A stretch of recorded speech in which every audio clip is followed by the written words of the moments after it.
প্রিয় ভিউয়ার্স, আসসালামু আলাইকুম। অনেক দিন পরে, অনেক কষ্টের পরে আবারও চলে আসলাম আমার একটি ভিডিও বানানোর জন্য। দেখতে পাচ্ছেন সামনে পেঁপে গাছ।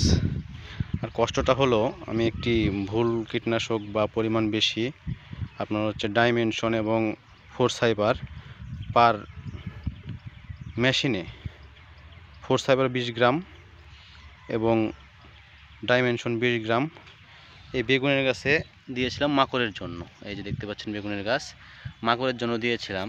তো পরে ভাবলাম যে বেগুনের গাছ থেকে আবার মাকড় পেঁপে গাছে চলে আসবে, সেটা মনে করে আবার পেঁপে গাছে দিয়ে দিয়েছিলাম। তারপরে যত সব কষ্ট শুরু হয়েছে। এই দেখেন, দেখতে পাচ্ছেন এখানে পাতা পুড়ে গেছে। পুরো গাছগুলো এভাবে ঝলসে গিয়েছিলো। মনের কষ্টে, মনের দুঃখে ভিডিও বানানো বন্ধ করে দিয়েছিলাম। অনেক দিন অপেক্ষার পরে আল্লাহর রহমতে দেখেন গাছগুলো আবার নতুনভাবে সুস্থ পাতা ছাড়ছে, চকচক চকচক করছে পাতা। এই দেখেন, এদিকে পাতাগুলো অনেক অসুস্থ, হলুদ হয়ে গেছে। যাই হোক, মূল বিষয় আজকে এটা না। মূল বিষয় হচ্ছে পেঁপে জমিতে সার প্রয়োগ। ম্যাক্সিমাম লোক পেঁপের গাছের চারিধার দিয়ে এই দেখেন এইভাবে রাউন্ড করে, এদিক দিয়ে গোল করে রিং করে সার দেয়। আর আমি একটু ব্যতিক্রম করছি, সেটা হচ্ছে ড্রেনের বা বেডের দুই পাশ দিয়ে ড্রেন করে আমি সার দিয়েছি। সারের পরিমাণ দিয়েছি 3 শতক জমিতে 70টা গাছ আছে।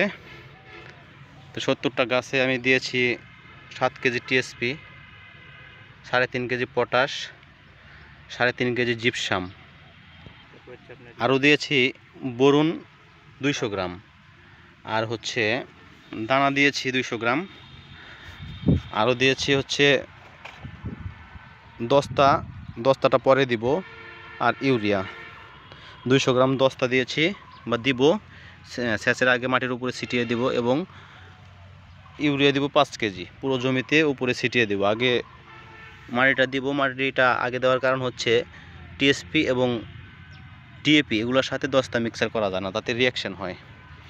যাই হোক, আসুন আমরা কয়েকটা পেঁপে গাছ দেখি। এই দেখুন, পেঁপে গাছগুলো সুস্থ সবলভাবে বেড়ে ওঠা শুরু হয়েছে। আর এই যে পেঁপের মাঝখানে বেগুন গাছগুলো লাগিয়েছিলাম, মাশাআল্লাহ ফুল ফল দেখা যাচ্ছে গাছে। সবাই মাত্র এখনও একটা ফলও তুলতে পারি নাই। এই দেখুন, মাশাআল্লাহ পর্যাপ্ত ফুল এসেছে গাছে। এই যে